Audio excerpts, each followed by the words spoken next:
Significance of mitosis. देखो हम पूरा माइटोसिस कंप्लीट कर चुके हैं, ठीक है, वी हैव कंप्लीटेड माइटोसिस। उसके बाद हम एक बार देख लेते हैं सिग्निफिकेंस क्या है, ठीक है, माइटोसिस का सिग्निफिकेंस क्या है। उसके बाद हम मियोसिस पढ़ना स्टार्ट करेंगे। सिग्निफिकेंस क्या होता है माइटोसिस का? माइटोसिस दो पार्ट में होता है। सबसे पहले आपको ये पता होना चाहिए एम फेस, जिसमें हमने पूरा कैरियोकाइनेसिस कैसे होता है वो पढ़ा था, और साइटोकाइनेसिस होता है पूरा, ठीक है। उसके बाद हम पढ़ते हैं सिग्निफिकेंस ऑफ माइटोसिस। माइटोसिस में क्या होता है? माइटोसिस या फिर इक्वेशनल डिवीजन, मैंने आपको बताया था इसको इक्वेशनल डिवीजन क्यों बोलते हैं, क्योंकि यदि पेरेंट सेल में 2n डिप्लॉयड वो है सेल है, तो जो हम इसकी प्रोजेनी सेल्स बनाएंगे वो भी डिप्लॉयड होंगे, मतलब वो भी 2n होंगे, मतलब इक्वेशनल डिवीजन है। मियोसिस में क्या होता है? इसका अपोजिट होता है, यदि 2n पेरेंट्स में है तो प्रोजेनी में n हो जाता है, ठीक है। पढ़ते हैं आगे। माइटोसिस और equational division is usually restricted to diploid cell only. तो क्या होता है? ये डिप्लॉयड सेल के अंदर ही होता है सिर्फ, डिप्लॉयड मतलब 2n। However in some lower plants and in some insects haploid cells also divide by mitosis.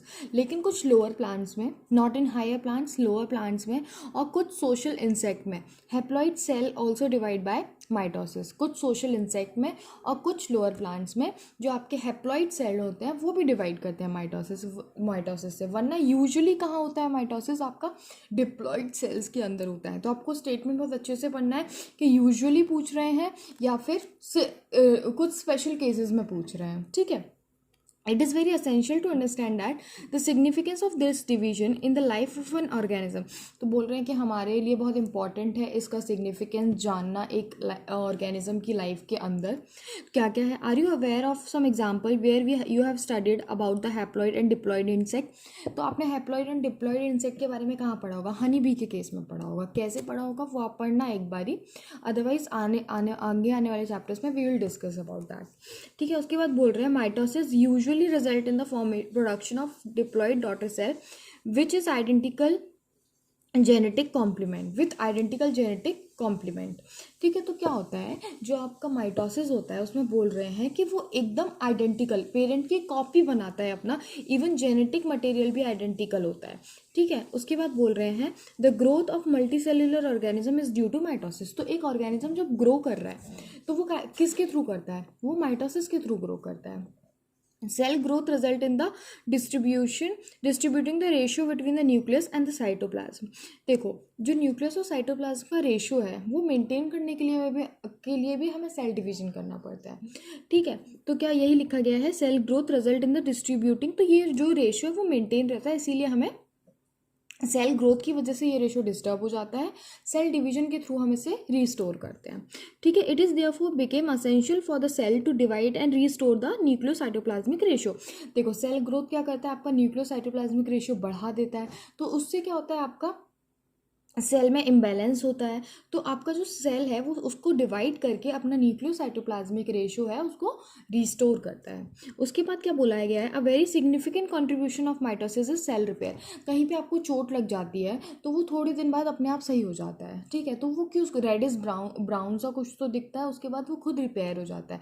तो कैसे रिपेयर हो जाता है? वो माइटोसिस के थ्रू रिपेयर होता है, ठीक है। उसके बाद बोला गया है the cells of the upper layer of the epidermis, the cells of lining of gut and the blood cells are being constantly replaced। तो आपकी जो एपिडर्मिस सेल होती है, जो आपकी स्किन के सबसे बाहर वाली लेयर है एपिडर्मिस सेल, वो रिप्लेस होती रहती है। आपने देखा होगा कि स्क्रब वगैरह करते हैं कि डेड सेल्स निकल जाएंगे, तो क्या होता है? वो स्किन आपकी रिप्लेस हो गई है तो उसको हम डेड सेल्स लेकिन रह गए हैं तो उसको हम स्क्रब के थ्रू निकाल देते हैं, ठीक है। तो रिप्लेस होते रहते हैं। और कहाँ का होती है? लाइनिंग ऑफ गट, आपकी गट की लाइनिंग है वहाँ पे भी, वहाँ के भी सेल्स आपके रिप्लेस होते रहते हैं। और कहाँ के? ब्लड सेल्स, आरबीसीज के आपको लाइफ स्पेन पता होगा 120 डेज है, उसके बाद आरबीसी स्प्लीन में जाके डिस्ट्रॉय हो जाते हैं, तो आरबीसीज भी रिपेयर होते रहते हैं, आपके ब्लड सेल्स भी आपके रिपेयर होते रहते हैं कॉन्स्टेंटली, ठीक है। उसके बाद बोल रहे हैं mitotic division in the epidermis tissue.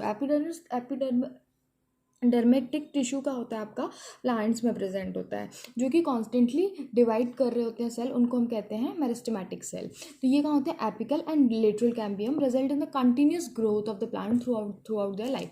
तो आपने सुना होगा कि जो प्लांट की ग्रोथ होती है वो थ्रू आउट द लाइफ होती है, पर जो एनिमल्स की ग्रोथ होती है वो रेस्ट्रिक्टेड होती है up to a certain period. फिर प्लांट की ग्रोथ तभी होती है जब नीडेड होती है, लेकिन जो आपके प्लांट्स होते हैं वो through out the life grow करते हैं। क्यों ग्रो करते हैं उसका रीज़न आपको यहाँ लिखा गया है, ठीक है।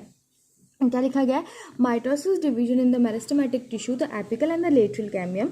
इधर जो मेरिस्टेमेटिक टिश्यू होता है, एपिकल एंड लेटरल कैम्बियम में, एपिकल और लेटरल कैम्बियम क्या होता है वो हम पढ़ेंगे, लेकिन फिलहाल आपको ये पता होना चाहिए कि इससे क्या होता है, result in the continuous growth of plant through out their life.